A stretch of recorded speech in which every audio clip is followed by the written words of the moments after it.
The air hangs heavy with frankincense in the great hall, curling upward through shafts of honeyed light that fall from windows cut high in limestone walls.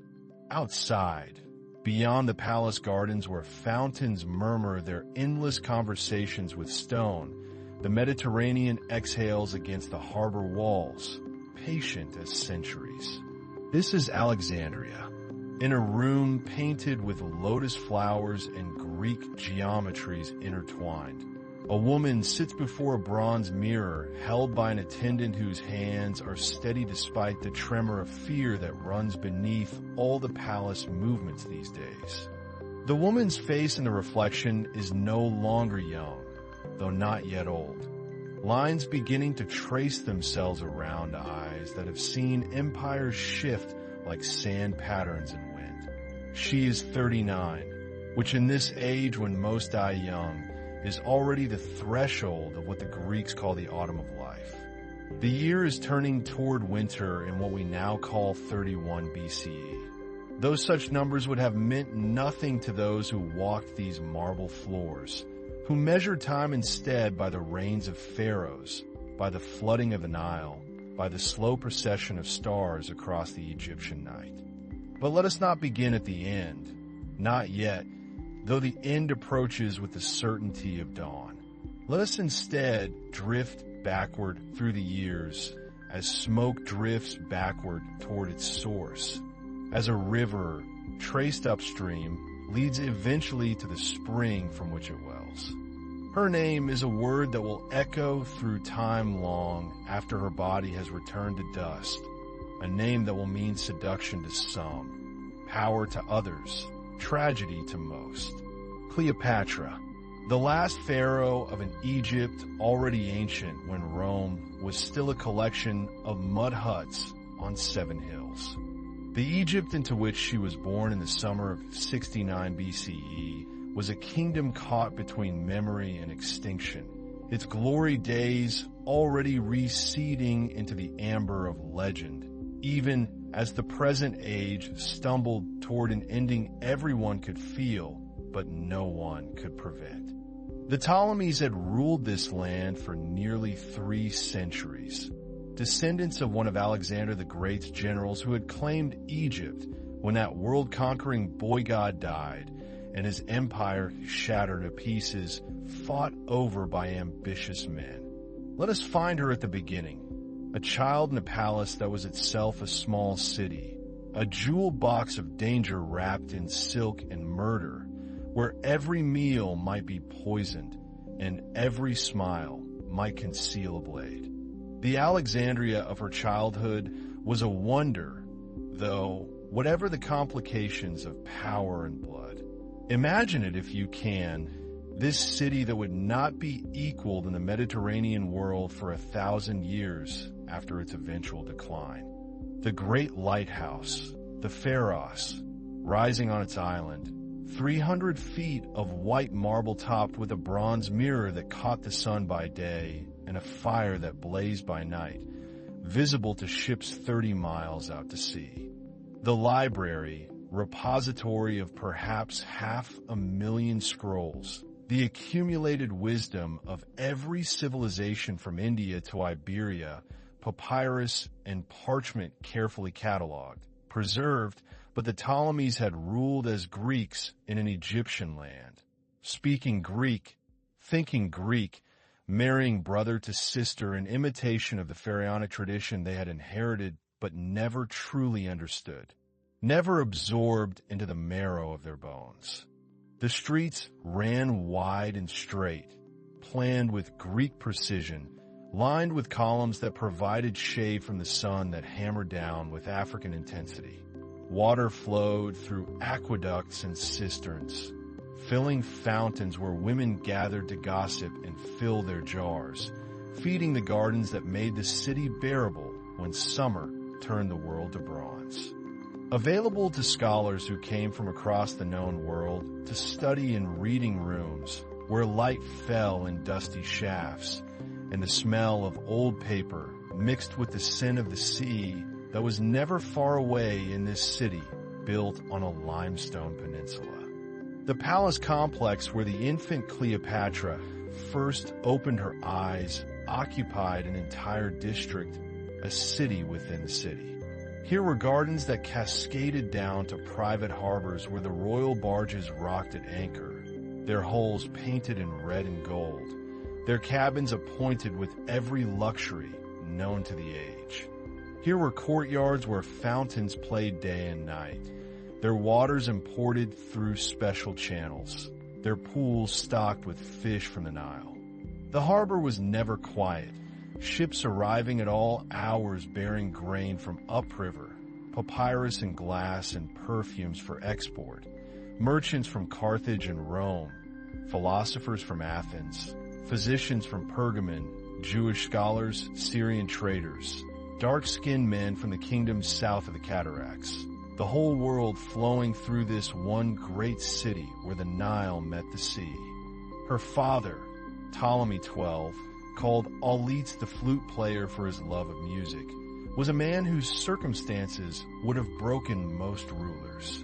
He governed a wealthy kingdom that was nevertheless a client state in all but name, dependent on Roman goodwill for its survival, paying vast sums to Roman politicians and financiers to ensure they would not find an excuse to simply take what they wanted. Here were halls whose walls were painted with scenes from both traditions that defined this hybrid dynasty.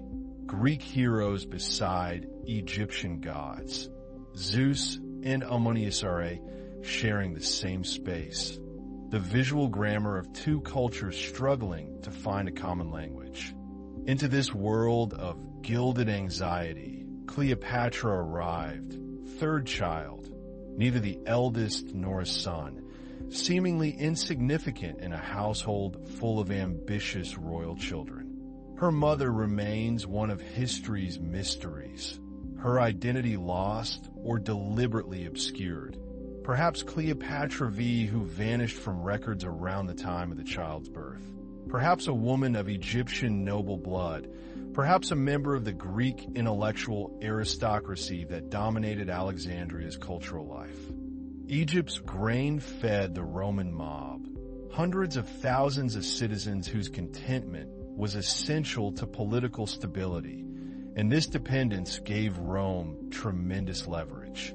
The legions could come at any moment, and everyone knew it, could feel the presence of that overwhelming force like a storm building just beyond the horizon.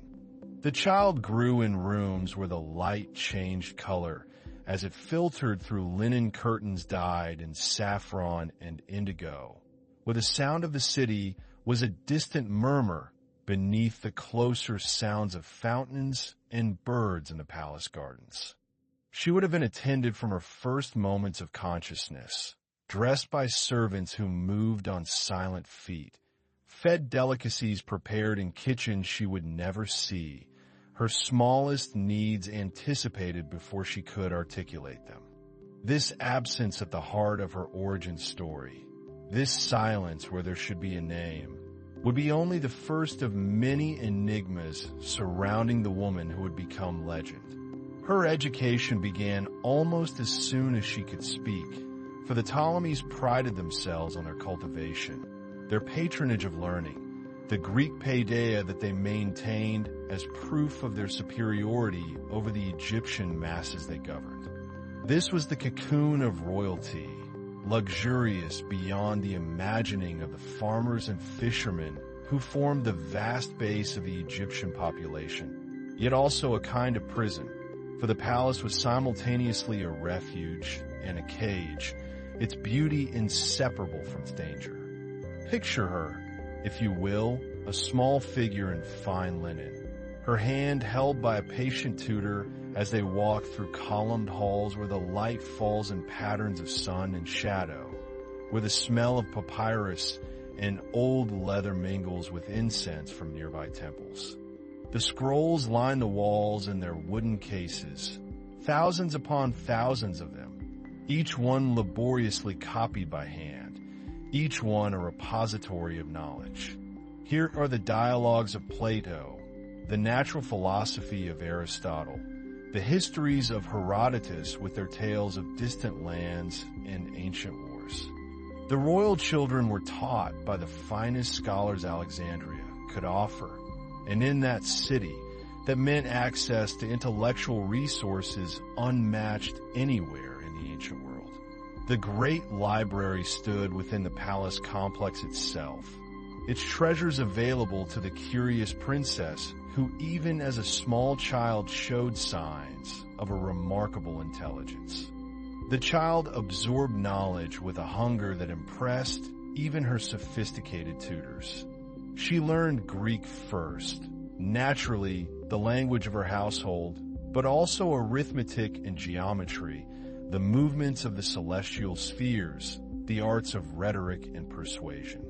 She learned music, how to play the lyre and the flute her father loved. She learned to dance with the grace expected of a princess, to move through the formal choreography of court ceremony with the perfect poise that would later be remarked upon by everyone who saw her. Here are medical treatises, astronomical observations, mathematical proofs, poems and languages from across the known world. Here are Egyptian texts translated into Greek, the wisdom of millennia made accessible to these Macedonian inheritors who had conquered a civilization older than memory. The palace itself was a theater of power, every element carefully constructed to impress and intimidate.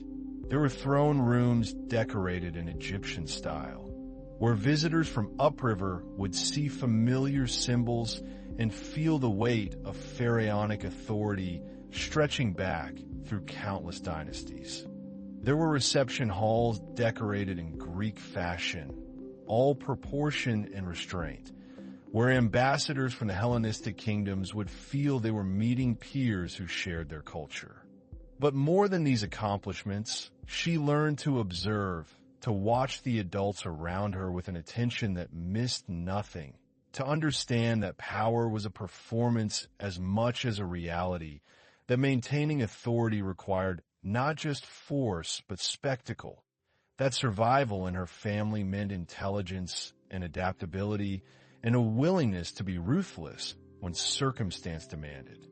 Young Cleopatra would have witnessed her father's endless political maneuverings, the parade of visitors who came seeking favors or bringing tribute, Roman politicians on tours of the East who expected lavish entertainment and hefty bribes, Egyptian priests who represented the vast temple establishments that controlled enormous wealth and commanded the loyalty of the native population. She would have seen how her father played these various factions against each other, how he borrowed vast sums from Roman financiers to pay bribes to Roman politicians, how he allowed Roman businessmen to exploit Egyptian resources in exchange for their support in Roman councils. There were rooms that blended both traditions, the visual grammar of two civilizations attempting synthesis, just as the Ptolemies themselves represented a synthesis that never quite succeeded, Greeks ruling Egyptians without ever becoming Egyptian in the way the ancient dynasties had been. But beyond the palace walls, beyond the cosmopolitan sophistication of Alexandria, lay the other Egypt, the ancient Egypt of villages and temples, of farmers who spoke a language unchanged in its essentials for thousands of years, of priests who maintained rituals that predated Greek civilization by millennia. The journey up the Nile must have been a revelation to a child raised in the Greek atmosphere of Alexandria. The royal barge would have moved against the current, propelled by ranks of oarsmen whose muscles strained against the steady flow of Africa's great river. The deck would have been shaded by awnings dyed in royal purple, furnished with couches and cushions, the traveling court reduced to its essential minimum, but still maintaining every comfort appropriate to royalty. The Nile in those days flowed through a landscape lusher than we can easily imagine now, its annual flood still unimpeded by the dams that would later turn Egypt into a more predictable but also more diminished place. The banks were thick with papyrus plants that grew higher than a man, their triangular stems rustling in the wind. Lotus flowers opened their blooms on the water's surface. How he maintained his throne through compromise and concession and the careful calculation of what could be surrendered and what had to be preserved. As she grew older, as she began to understand the reality of her position, Cleopatra would have ventured into that other Egypt, sailing upriver on the royal barge, seeing the land her family governed but had never truly known. Villages clung to the high ground above the floodplain, their houses built of mud brick whitewashed against the heat, their fields stretching green toward the desert's edge where the fertility abruptly ended and the sand began its march to infinity. At night, the barge would moor near some ancient temple complex, and torches would be lit along the banks, their flames doubling in the dark mirror of the water. The air would cool with that sudden transition characteristic of desert regions, the heat of day releasing its grip, the temperature dropping towards something almost comfortable. The stars would emerge, first a few, then hundreds, then thousands, the Milky Way spreading its river of light across the sky in a display impossible to see from our light-polluted modern world.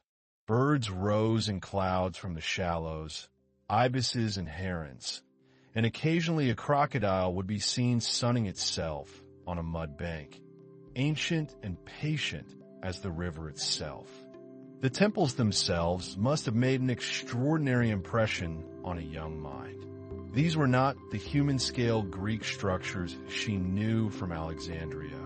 All harmony and proportion, columns that supported human edifices for human purposes. These were monuments to eternity, massive pylons carved with hieroglyphs and reliefs showing pharaohs as tall as the gods they faced, vast courtyards open to the sky.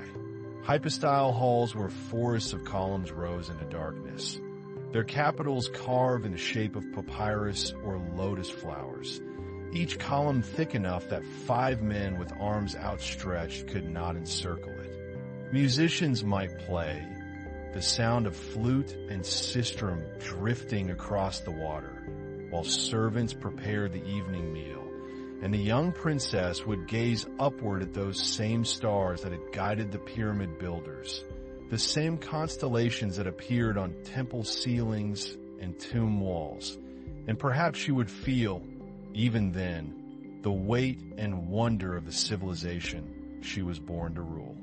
Here, in these ancient places, Cleopatra encountered the Egypt her family had ruled but never truly entered. The priests spoke Egyptian, not Greek, maintained rituals whose meaning stretched back thousands of years, remembered dynasties whose names our Macedonian ancestors could barely pronounce. Yet these priests controlled vast estates, commanded the loyalty of millions of Egyptians who still revered the old ways, held a kind of power that was different from military or political authority, but no less real. In the sanctuary, the innermost holy place where only Pharaoh and the highest priest could enter, the air would be thick with incense, the walls covered in gold leaf that caught the light of oil lamps, the presence of the divine almost palpable in the shadows. It was probably during these journeys that Cleopatra made the decision that would set her apart from all her Ptolemaic predecessors. She would learn Egyptian, not just the everyday demotic script used for common documents and commercial transactions, but the ancient hieroglyphic writing, the sacred script that adorned temple walls and religious texts, the visual language that was itself a form of art. This was unprecedented. For nearly 3 centuries, the Ptolemies had ruled Egypt without bothering to master the language of their subjects.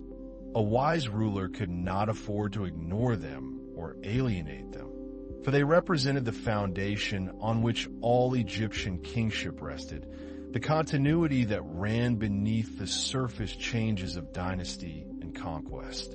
But Cleopatra understood something her ancestors had missed. To be truly pharaoh, to command loyalty beyond mere military power, to tap into the deep wells of legitimacy that made Egyptian kingship sacred rather than merely political, required becoming Egyptian in a way no Ptolemy had managed. Language was the key, the gateway to understanding. They had governed through interpreters, maintained their Greek identity as a badge of superiority, kept themselves deliberately apart from the vast population they exploited for their wealth.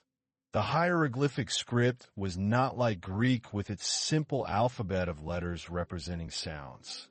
It was a complex system where some symbols represented sounds, others entire words or concepts, where the same symbol might mean different things in different contexts, where meaning was often conveyed through combinations of images whose relationships had to be understood intuitively as much as intellectually. By learning to read the hieroglyphs, she would gain access not just to ancient texts, but to an entire way of thinking, a cosmology and theology that had sustained Egyptian civilization through thousands of years, through conquests and occupations, and the rise and fall of innumerable dynasties. Picture her bent over her studies, the papyrus scroll unrolled before her on a wooden table, the teacher beside her pointing with a reed stylus to the various symbols, explaining their meanings and their pronunciations, the grammar that connected them into coherent communication. Learning it required not just memory, but a kind of imaginative sympathy and ability to think in pictures, to see the world as the ancient Egyptians had seen it. The script itself was beautiful, each hieroglyph carefully drawn, whether incised in stone or painted on papyrus, the act of writing sacred in itself, connected to Thoth, the god of wisdom and writing, who had given this gift to humanity. Her linguistic abilities extended far beyond Egyptian and Greek. Ancient sources tell us she spoke 9 languages, an astonishing achievement in any era before recorded dictionaries and formal language instruction, when learning a language meant immersing oneself in its native speaker's world, listening and imitating and gradually absorbing the patterns of sound and meaning. The concentration required must have been immense, the intellectual effort of mastering not just a new language, but a new way of conceiving language itself. If she persisted, driven by ambition certainly, but perhaps also by genuine fascination, by the allure of these ancient texts that held the accumulated wisdom of Egyptian civilization. This mastery of languages was far more than scholarly accomplishment. It was a weapon of extraordinary subtlety and power. Other rulers had to speak through interpreters, creating a distance between themselves and foreign ambassadors, losing nuance and immediacy.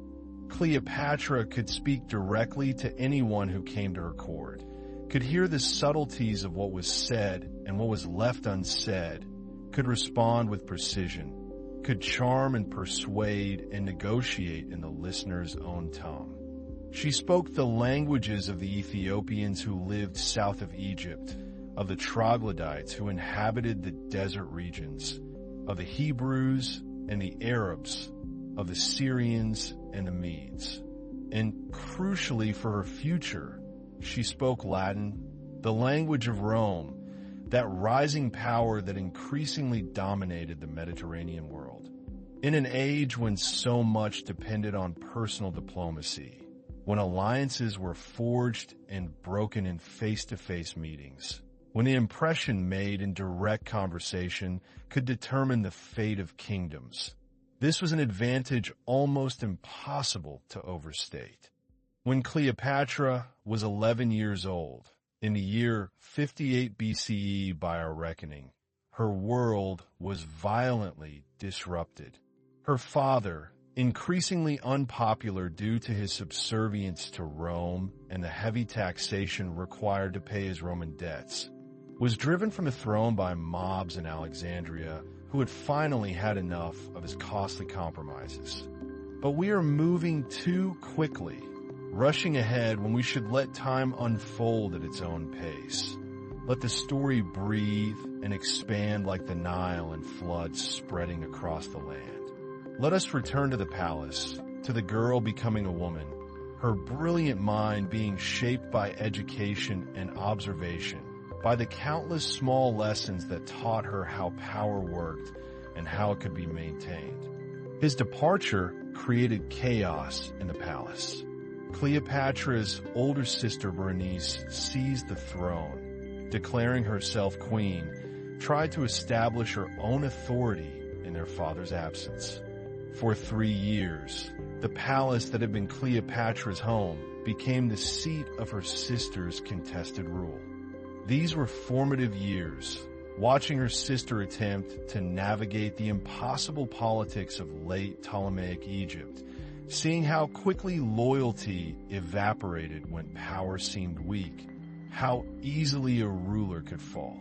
Auletes fled to Rome itself, hoping to persuade the Roman Senate to restore him, offering even more bribes, more concessions, more of Egypt's sovereignty in exchange for military support. The teenage Cleopatra observed all this with those keen eyes that missed nothing. She saw how power required constant performance, constant reinforcement, how it could slip away like water through cupped hands if one's grip weakened for even a moment. Berenice married twice in quick succession. First to a man who proved unsuitable and was quickly removed, then to Archelaus, a man of uncertain background who at least had the virtue of being willing to fight for the throne he had acquired through marriage. In 55 BCE, the reckoning came. Auletes returned, not alone, but with Roman legions commanded by Aulus Gabinius, governor of Syria, who had been well paid for his services. The Roman soldiers marched into Egypt with the ease of a superior force brushing aside inadequate resistance. Cleopatra would have seen them, these legionaries in their iron helmets and larica segmentata, their rectangular shields painted with the emblems of their units, their javelins and short swords, their discipline and training that made them the finest fighting force in the ancient world. She saw how family bonds meant nothing when weighed against political necessity, how sisters could become enemies, how affection was always subordinate to ambition in the deadly game of royal politics. Among those Roman soldiers was a young cavalry officer, probably still in his mid-20s, named Marcus Antonius, known to history as Mark Antony. He would have passed through the palace as part of the occupation force, perhaps even glimpsed the teenage princess in some formal reception. She would have heard Latin commands ringing through palace corridors, would have understood viscerally what she had already known intellectually. Rome's power was irresistible. Egypt's independence of fiction maintained only so long as it suited Roman purposes.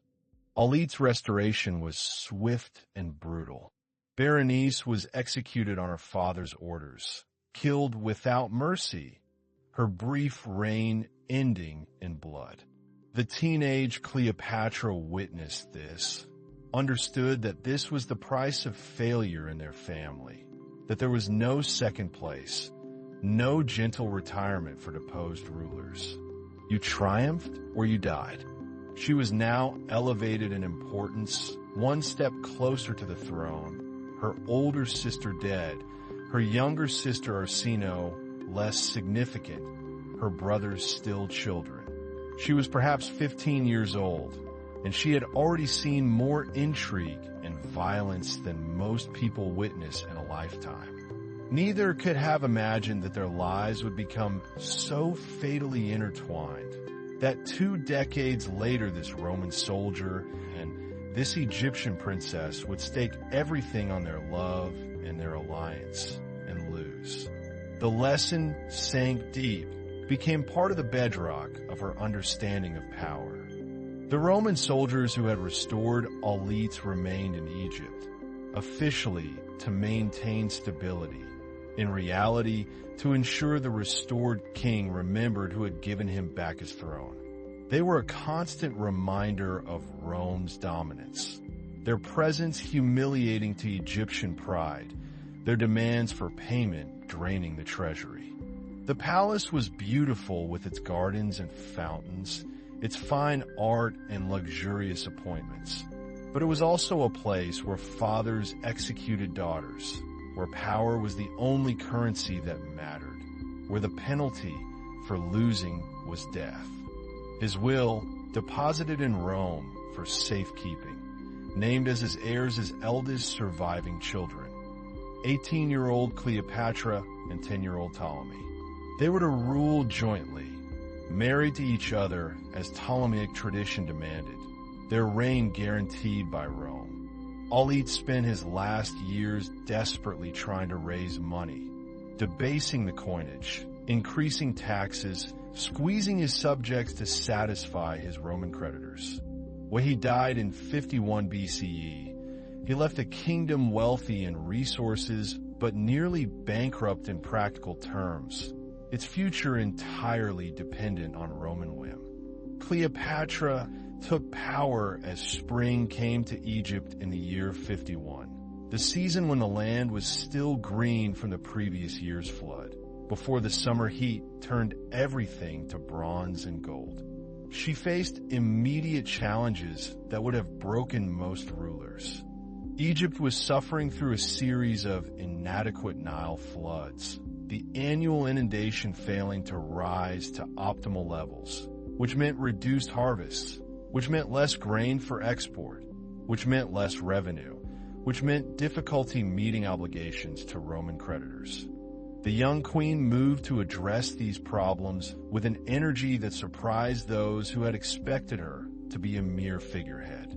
She traveled upriver to Elephantine, the sacred site where priests measured the flood level, participating in ceremonies that associated the pharaoh with the life-giving inundation. It was a recipe for catastrophe, for the court was immediately divided into factions, some supporting the young queen, others preferring the boy king they could more easily control. Famine threatened in some regions, and with hunger came the danger of unrest, of rebellion, of the kind of chaos that would provide Rome with an excuse to intervene more directly. This identification with Egyptian tradition was deliberate and profound. Where her ancestors had ruled almost exclusively from Alexandria, rarely venturing into the Egyptian heartland, Cleopatra made sure she was seen at the ancient religious centers. Monuments were erected bearing her cartouche, inscriptions carved in hieroglyphs proclaiming her piety and devotion to the gods. She allowed herself to be depicted in traditional pharaonic regalia, wearing the double crown of Upper and Lower Egypt, holding the crook and flail, those ancient symbols of royal authority. She issued orders for careful management of grain reserves, for temple granaries to provide seed for the next planting. She presented herself to her Egyptian subjects not as a Greek foreigner, but as Pharaoh in the ancient tradition, the living Horus, the daughter of Ra, the guarantee of Ma'at, that cosmic order that ensured the Nile would flood and Egypt would prosper. But even as she cultivated Egyptian support, she could not ignore the realities of power in her own court. Her young brother, or rather those who controlled him, represented a constant threat. Chief among these was Pothinus, a eunuch who served as the boy's regent and clearly hoped to marginalize the queen and rule through his more malleable charge. She understood that legitimacy in Egypt came not just from military power or dynastic right, but from embodying the sacred role of pharaoh, that role which stretched back through the centuries to the very beginning of Egyptian civilization. The first years of the joint reign were marked by increasing tension. Cleopatra initially maintained the fiction of co-rule, appearing publicly with her brother-husband, issuing decrees in both their names as tradition demanded. But gradually, documents began appearing in her name alone, an assertion of sole authority that violated their father's will. The struggle took place in perfumed rooms where the stakes were life and death, in whispered conversations in columned corridors, in a careful maneuvering for advantage that characterized palace politics. Cleopatra was brilliant at this game, her intelligence coupled with an emotional insight that allowed her to understand and manipulate others' motivations. There was also Theodotus, the king's tutor, and Achilles, commander of the royal army. These three men formed a triumvirate of ambition, seeing in young Ptolemy a puppet they could manipulate, and in Cleopatra an obstacle to be removed. She was testing boundaries, asserting her will, trying to establish herself as the true ruler of Egypt rather than merely the elder partner in a joint monarchy. She fled Alexandria, forced out by those who had convinced the young king and the mob that she was usurping his authority. She withdrew to the eastern frontier, to the desert regions where Egypt bordered Judea and Arabia, taking with her those retainers who remained loyal. And there, in the desert, she did something unprecedented for a 21-year-old woman in the ancient world. The details are lost to history, but the fact remains. She must have used her own resources, whatever gold and treasure she had managed to take in her flight. She must have drawn on the loyalty of those who saw in her a legitimate ruler wrongfully deposed. Perhaps she recruited from among the desert tribes, Arabs, and others who had their own grievances against Alexandria. But her enemies were numerous and determined, and by 48 BCE, they had succeeded in driving her from power. She raised an army, and then, into this complex situation, came Pompey the Great, one of Rome's most powerful men, fleeing from defeat at Pharsalus, where Julius Caesar had shattered his army and his dreams of supremacy. Perhaps her force of personality was such that soldiers followed her because they believed in her. However she accomplished it, by autumn of 48 BCE, she had gathered an army and was preparing to invade her own kingdom, to fight her way back to the throne that was rightfully hers. The young Ptolemy's advisors faced an impossible choice: grant Pompey refuge and risk Caesar's wrath when he inevitably pursued his defeated enemy, turn him away and risk offending his still considerable faction, appearing weak and ungrateful. They chose a third option, one that seemed clever in a moment, but would prove catastrophic. Pompey's ship appeared in Alexandria's great harbor, carrying the defeated champion of the Roman Republic's old order, seeking refuge in the kingdom he had protected years before when he confirmed Aulit's restoration. It was a miscalculation born of fundamental misunderstanding of Roman values. When Caesar arrived days later, pursuing his enemy, expecting to accept his surrender and perhaps show the mercy that was becoming his trademark, he was instead presented with Pompey's severed head. Caesar wept, whether the tears were genuine grief or political performance. They demonstrated what the Egyptians had failed to grasp. Pompey had been Caesar's son-in-law, married to Julia, who had died years before. He had been Caesar's partner before becoming his rival. He was, above all, a Roman aristocrat, and his murder by foreigners was an insult to Roman dignity that could not be overlooked.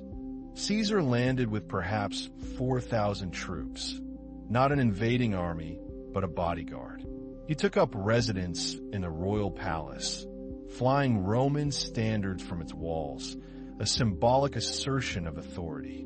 They invited Pompey to come ashore, and as his boat approached the beach, as he stepped from the vessel in front of his wife and children who watched from the deck, they cut him down, murdered him in the shallows, and severed his head to present to Caesar as proof of their loyalty to the victor. The Egyptians had thought to win Caesar's favor and had instead made a powerful enemy. Young Ptolemy was summoned to the palace to meet Caesar, his advisors hoping to present their case for the boy's sole rule, to portray Cleopatra as a usurper. But Cleopatra was not about to let them control the narrative. She was outside Alexandria with her army, unable to enter the city openly without starting a battle she might not win. The answer became legend. The details vary. Some say she was wrapped in a carpet, others a simple linen sack, but the essence remains. At night, a small boat approached the palace waterfront. From it emerged Apollodorus the Sicilian, one of her loyal supporters, carrying a large bundle. He made his way past Caesar's guards to the very chambers where the Roman proconsul was staying. Imagine the moment.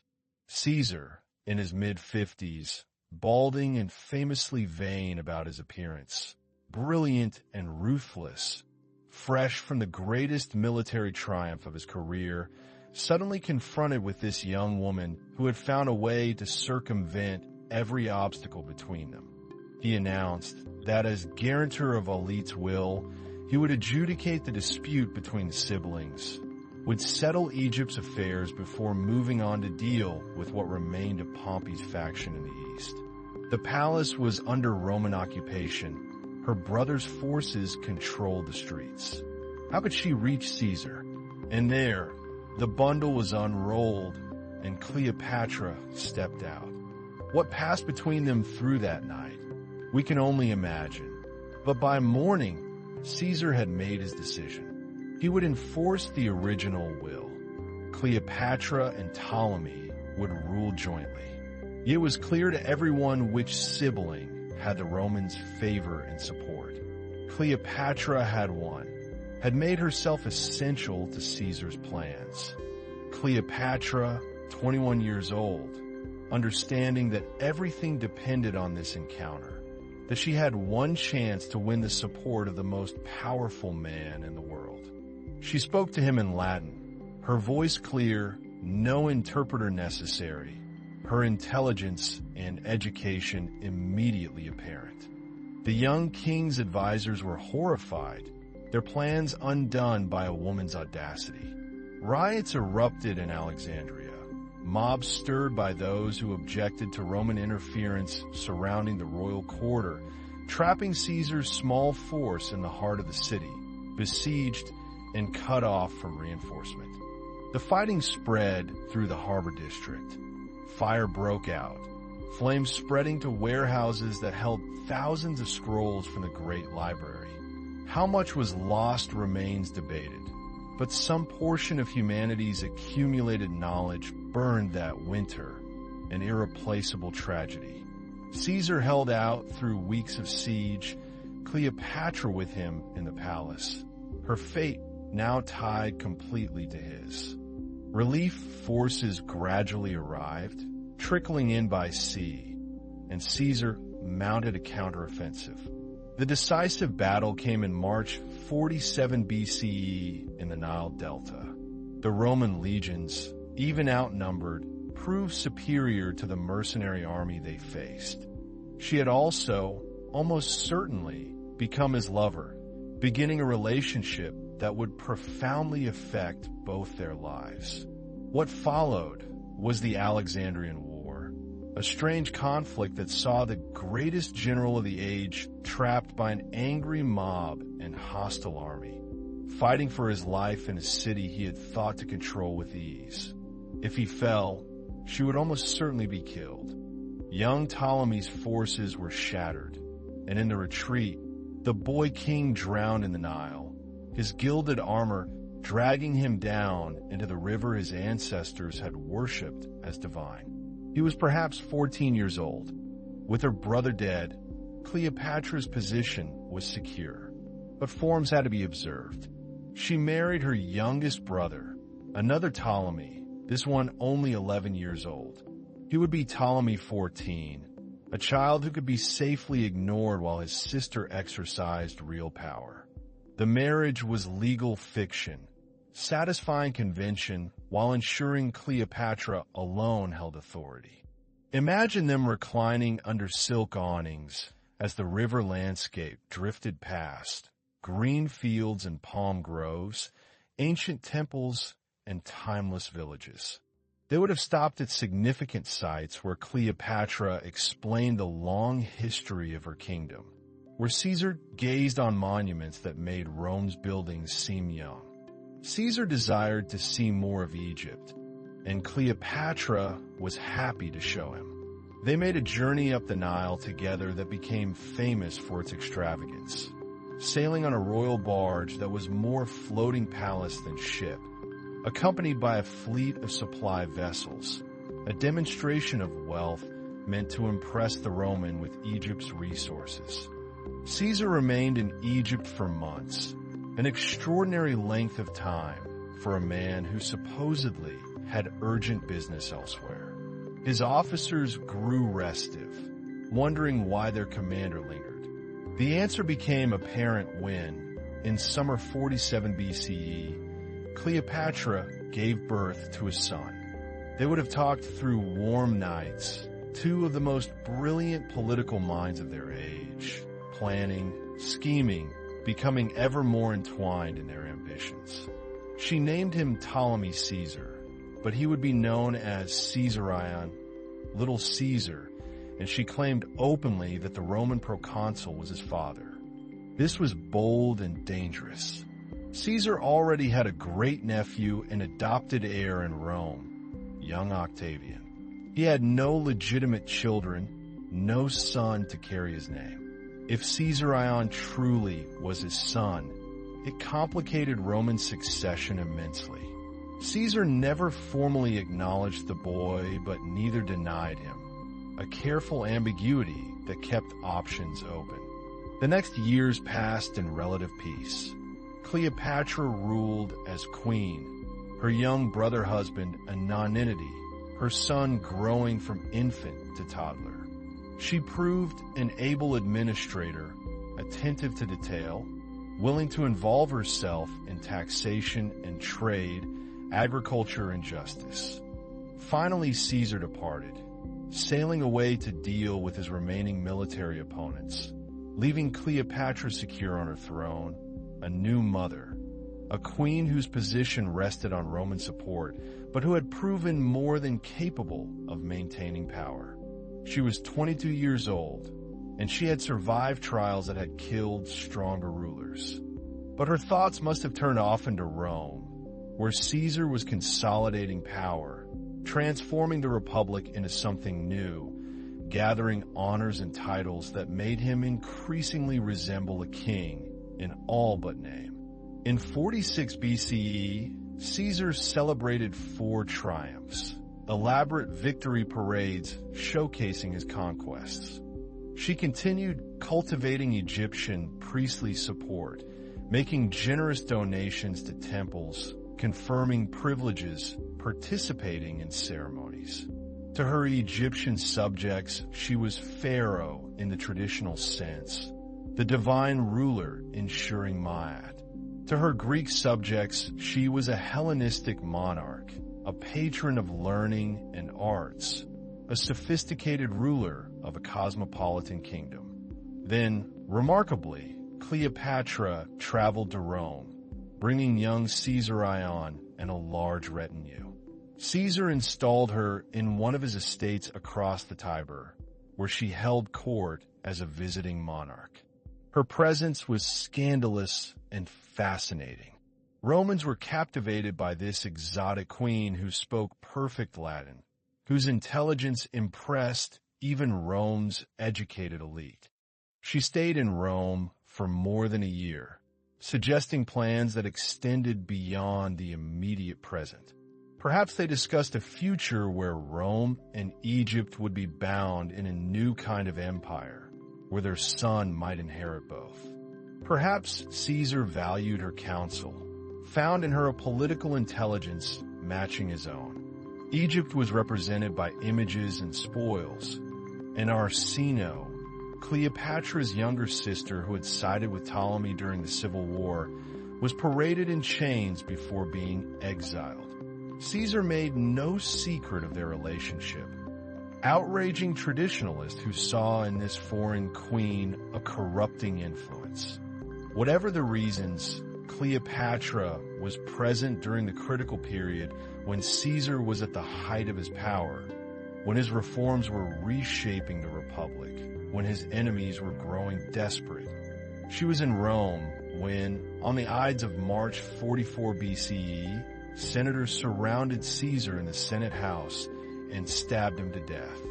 The assassination was meant to save the Republic, but plunged Rome into chaos. For Cleopatra, it was catastrophic. Her protector was dead, her son's father murdered, her position suddenly uncertain. Caesar's death unleashed another round of civil war as his assassins fought against his supporters. Led by Mark Antony and Octavian, who despite mutual suspicion united against the common enemy. For several years, Cleopatra maintained careful neutrality, sending modest help to various parties, but avoiding decisive commitment. This was dangerous but necessary. Caesar appointed himself dictator for life, assumed powers that made him effectively a monarch, placed his image on coins. To Romans raised on republican values, this was threatening, smacking of tyranny. But to Cleopatra, this was simply how power functioned, how great rulers secured their legacy. She left Rome quickly, returning to Alexandria, where at least she held undisputed power. In 44 BCE, shortly after returning to Egypt, her young brother-husband Ptolemy, 14, died. The circumstances are unclear, but suspicion falls on Cleopatra. He had reached an age where he might begin asserting himself, might become a rallying point for opposition. His death, convenient for the queen, removed that possibility. The Roman civil wars ground on. Vast armies clashed at Philippi, where Caesar's assassins were defeated. Antony and Octavian divided the Roman world, Octavian taking the west, Antony the east, their alliance uneasy but necessary. Commit too early to the wrong side and face retribution from the victors. Support no one and be seen as unreliable. She elevated Caesarion to co-ruler, making him Ptolemy 15, though he was only 3 years old. Now her heir was a son she controlled absolutely, Caesar's son, a boy embodying the Roman-Egyptian alliance she saw as Egypt's best hope. She went, but on her own terms. The meeting at Tarsus in 41 BCE became legend. She arrived not as supplicant, but as queen, sailing up the river in a barge that astonished all who saw it. Ancient sources describe a vessel with gilded stern, purple sails, silver oars moving to the sound of flutes and harps. Antony, securing his territories in the eastern Mediterranean, sent word that Queen Cleopatra was to come to him at Tarsus to explain her conduct during the Civil War, to pledge loyalty, to provide resources he needed. Mark Antony was no Julius Caesar, but he was nonetheless one of the most powerful men alive. In his early 40s, a Roman aristocrat known for military competence and Dionysian appetites, he had been Caesar's second-in-command and had delivered the famous funeral oration that turned the mob against the assassins. Cleopatra reclined under a canopy of gold cloth, dressed as Aphrodite, attended by servants costumed as cupids and sea nymphs. It was spectacular political theater, a show of wealth and power designed to captivate. Now he controlled Rome's eastern territories and needed Egypt's cooperation and resources. She invited Antony to a series of banquets aboard her barge, displays of luxury demonstrating Egypt's wealth. Ancient writers describe stunning extravagance, rooms aglow with thousands of candles, tables laden with delicacies, finest wines flowing freely.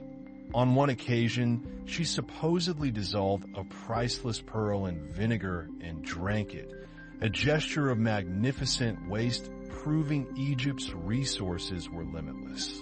Cleopatra was 28, no longer the young woman who had captivated Caesar, but in the full maturity of her powers, experienced in rule and diplomacy.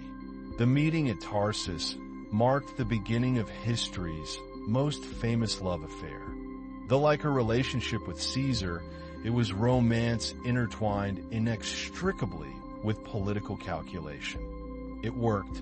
Antony was captivated, agreeing to what Cleopatra needed: elimination of threats to her rule. Her sister Arsinoe, in exile at Ephesus, was assassinated on Antony's orders, a violation of sanctuary that shocked Greek sensibilities but removed a potential rival. Whether this actually happened or is embellishment, it captures Cleopatra's strategy to overwhelm Antony with magnificence, to make him understand that alliance with Egypt brought not just military resources, but wealth and sophistication crude Roman power alone could not achieve. Antony followed Cleopatra to Alexandria and spent the winter there, a winter of feasting and pleasure. They formed a society called the Inimitable Livers, dedicated to enjoying life's pleasures without restraint. They drank and feasted, wandered the streets at night in disguise, seeking amusement, hunted and fished, attended performances and philosophical discussions. But Antony was married to Fulvia, a formidable Roman woman who in his absence caused trouble in Italy, stirring opposition to Octavian, perhaps trying to force Antony to return. By spring 40 BCE, news reached Alexandria that Fulvia's intrigues had led to war in Italy, and Antony was forced to depart. In exchange, Egypt's resources flowed to support Antony's planned campaigns against the Parthians who had destroyed Crassus and represented an ongoing threat to Roman prestige. It was a season outside time, a respite from power's demands, or perhaps a deepening of their alliance through shared pleasure. Antony's departure must have been painful, though Cleopatra could not show weakness. She had gambled again, invested in alliance with a powerful Roman who was sailing away, recalled by his own political struggles. She had no guarantee he would return, no certainty the alliance would endure. Antony did not return for years. He was forced to make peace with Octavian, and as part of that peace, he married Octavian's sister Octavia, a politically expedient marriage binding the two triumvirs in family alliance.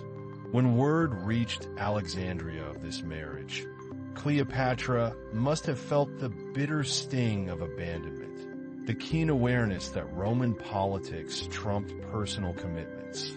He left behind a pregnant Cleopatra, their brief time together having resulted in the conception of twins. But she had secured important concessions, the elimination of rivals, and soon she would have more of Antony's children, further bonds securing his loyalty. For 3 years, Cleopatra ruled Egypt alone, maintaining her kingdom's prosperity, raising her children, watching from a distance as Roman politics evolved. Antony was in Athens with Octavia, presenting himself as a Hellenistic monarch, trying to rebuild after struggles in Italy.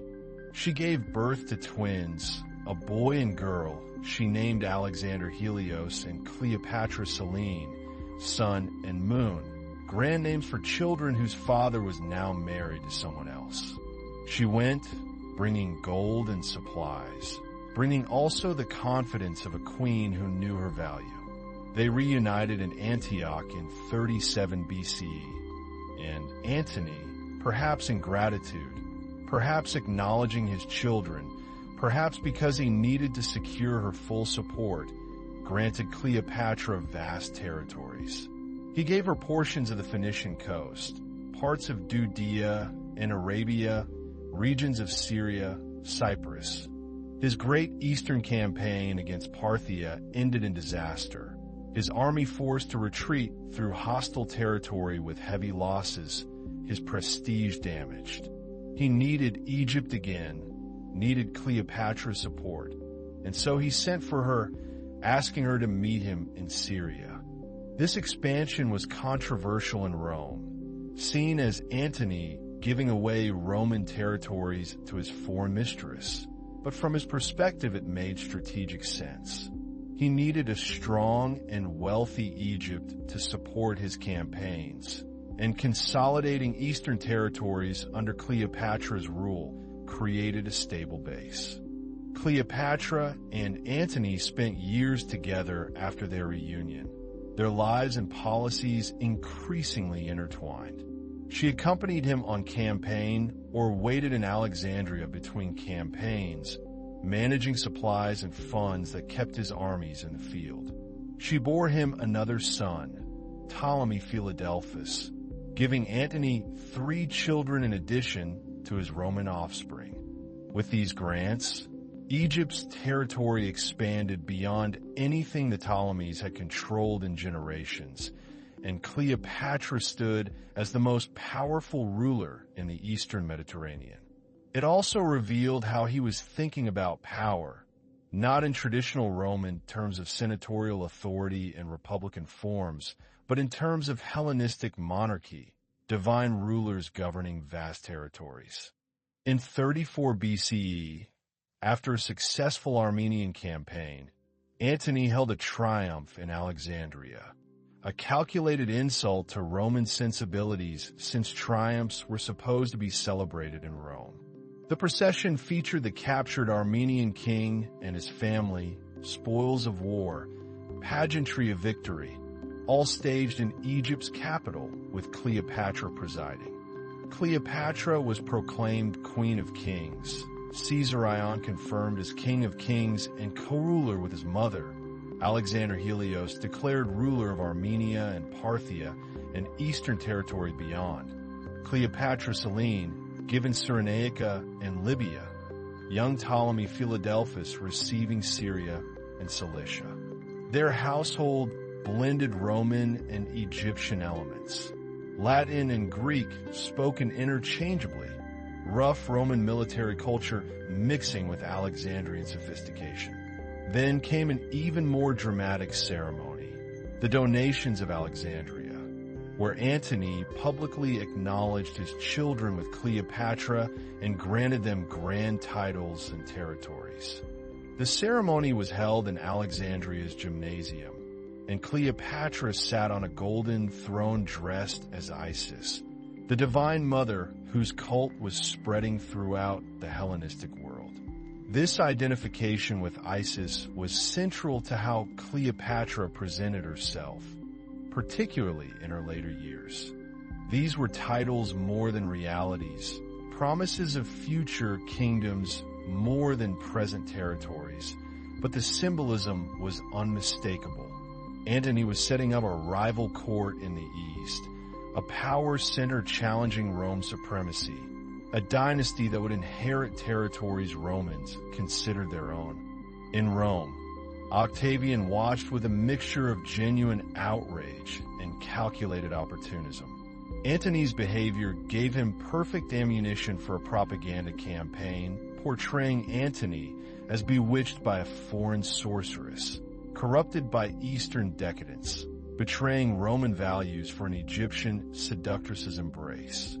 Isis was the ideal queen, devoted wife and mother, protector of the vulnerable, goddess whose magic had resurrected Osiris and whose power sustained cosmic order.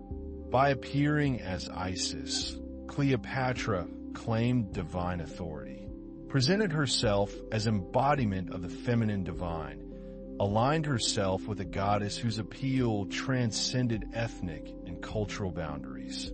The final break came in 32 BCE when Antony formally divorced Octavia, Octavian's sister, a personal and political insult that could not be overlooked.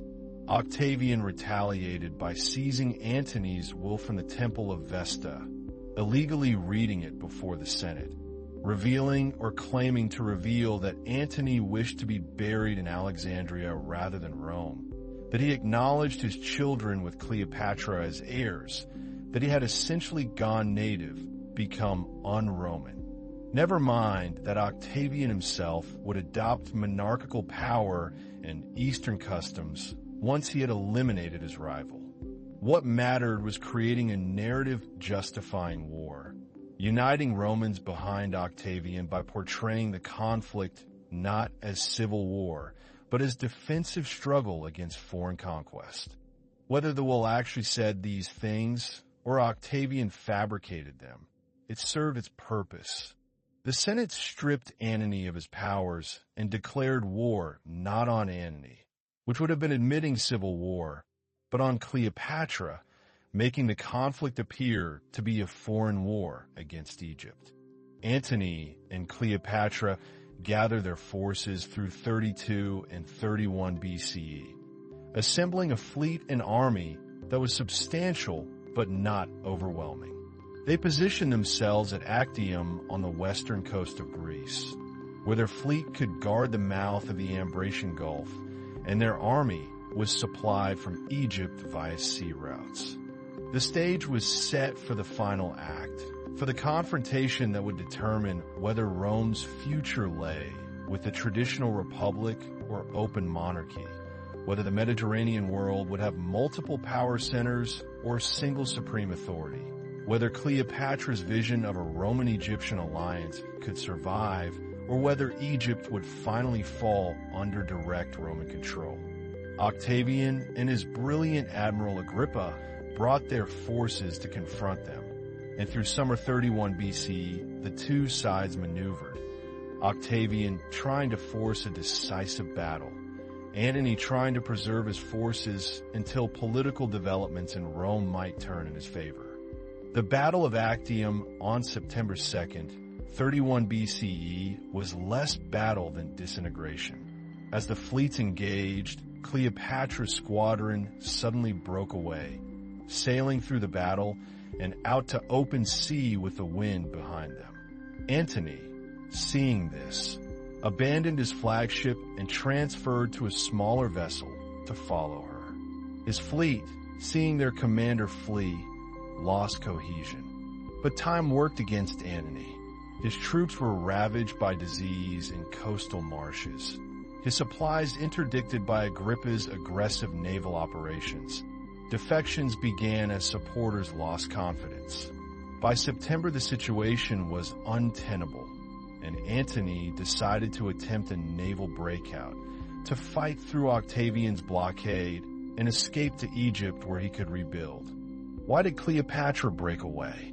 Hostile sources portray her as panicking, female weakness causing disaster.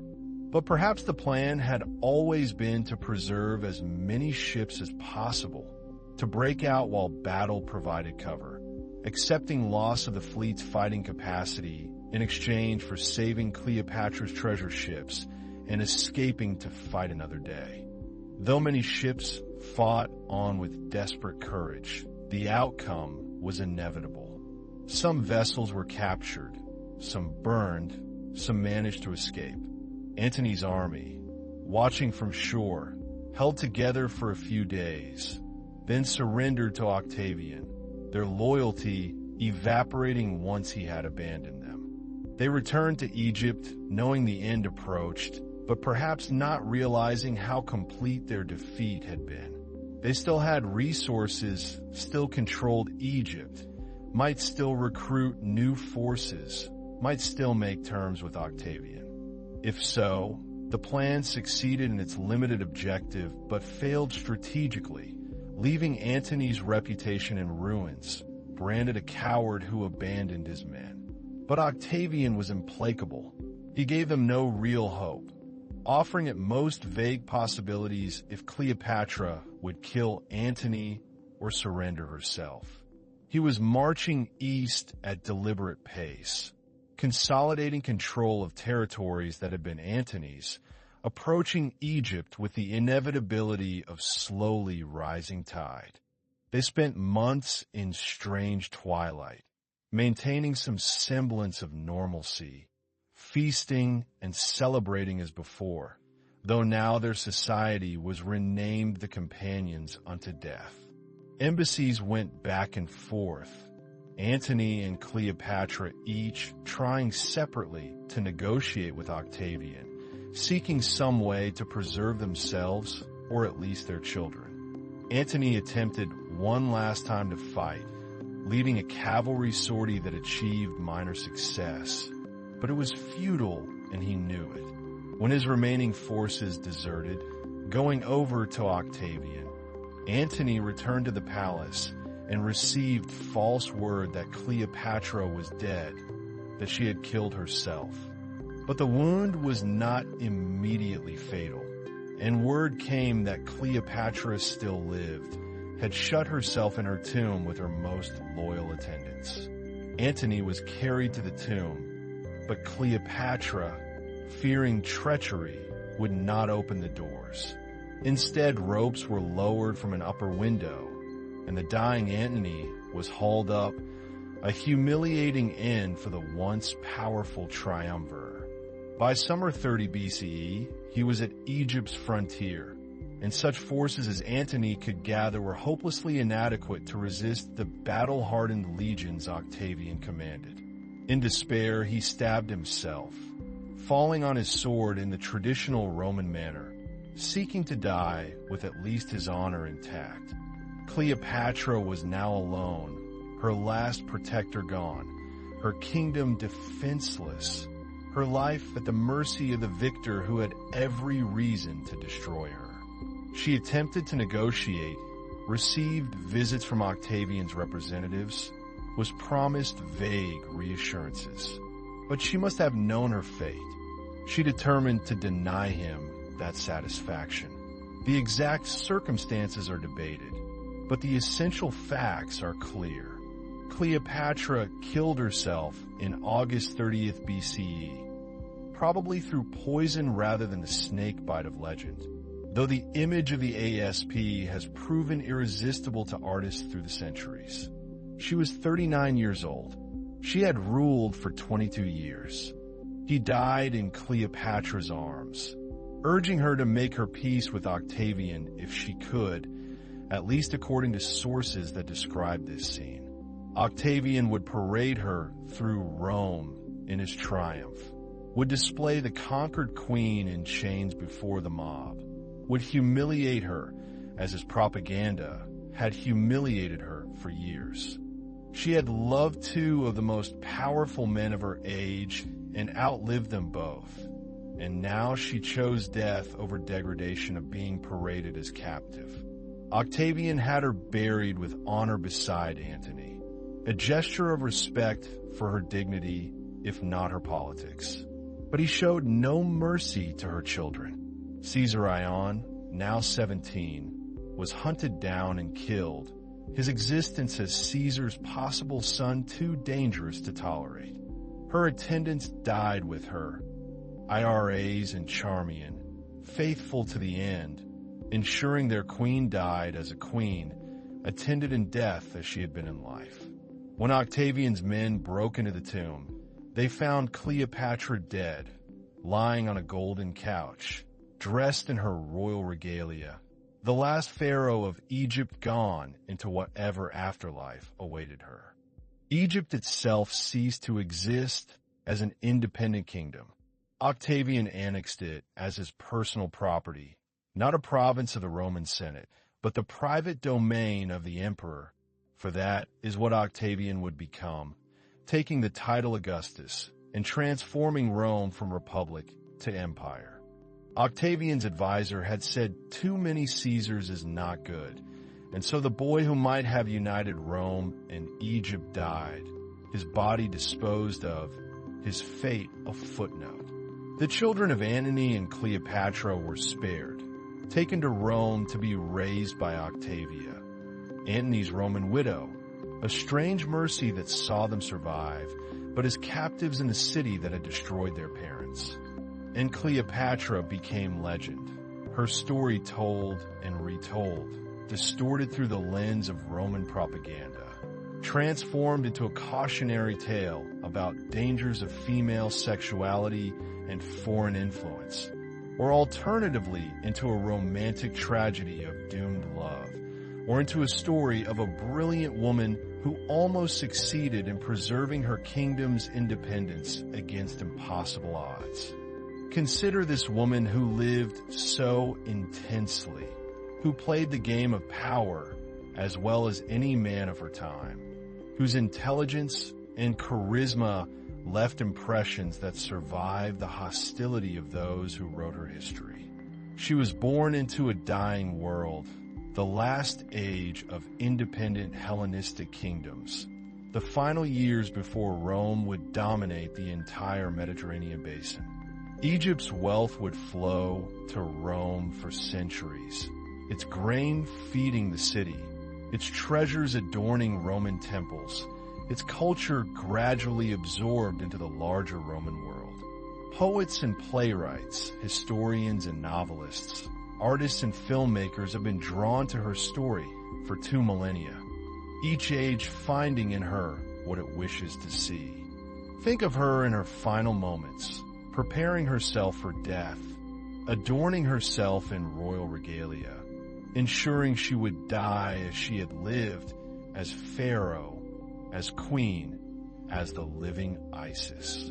She had seen so much, had known triumph and disaster, had borne children and lost them, had loved and been loved, had ruled with wisdom and courage and ruthlessness, had tried to chart a course through impossible circumstances. The Nile still flows through Egypt, though much changed from her time, its flood controlled by dams, its banks crowned with modern cities. But beneath the modern landscape, traces of her world remain. Temples where her cartouches can still be read, inscriptions proclaiming her piety to the ancient gods, fragments of statuary showing her in traditional regalia. She fought with every weapon available to preserve her kingdom and dynasty, and she came astonishingly close to succeeding. And in the end, when all was lost, she chose the manner of her own death, denied her enemies their final victory, left them only her body while her spirit fled to whatever realms the Egyptian dead inhabited.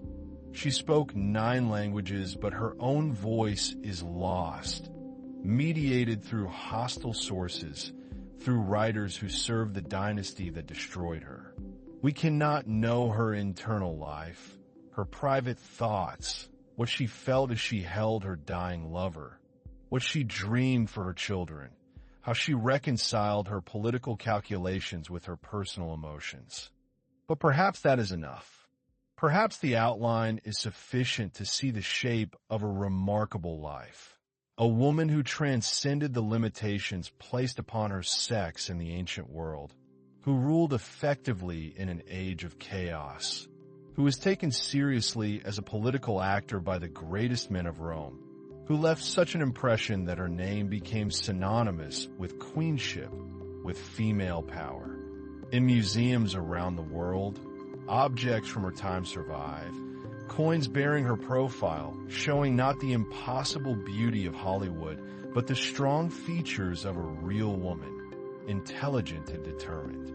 We have only the outlines of her actions, the broad strokes of policy and alliance, romance and war, the story that has echoed through time, with the exotic allure of the ancient world. The ancient world sleeps beneath the sand, waiting for archaeologists to uncover its secrets. The Nile flows on toward the sea as it has for millions of years, as it will for millions more. The stars will overhead, the same stars Cleopatra saw, that the pyramid builders saw, that will shine long after we are gone. The palace gardens where she walked are gone, returned to sand and time, but somewhere in memory they bloom still, eternal in the country of imagination, where all lost things are preserved, where Alexandria still gleams on its peninsula, where the great lighthouse still sends its beam across the dark waters, where the library still stands with all its treasures intact. The darkness behind your closed eyes is the same darkness that held Cleopatra at the last. The soft darkness that is not absence but presence, not emptiness but fullness. The fertile darkness of Nile silt. The rich darkness of the tomb that was also a womb. The darkness the ancient Egyptians called the fertile void from which all life emerges and to which all life returns. Where Cleopatra moves in her prime, speaking in her many tongues, laughing with her lovers, playing with her children, governing her kingdom, living in that eternal present where the past continues forever. Your breathing slows now, matching the rhythm of waves against ancient harbor walls, matching the eternal patience of the river flowing to the sea, matching the pulse of history itself, which moves like tide and wind, like sand shifting in patterns that seem chaotic but follow laws as ancient as the stars. Rest in the knowledge that her story is finished, complete, a perfect arc from birth through triumph and love and loss to death chosen on her own terms.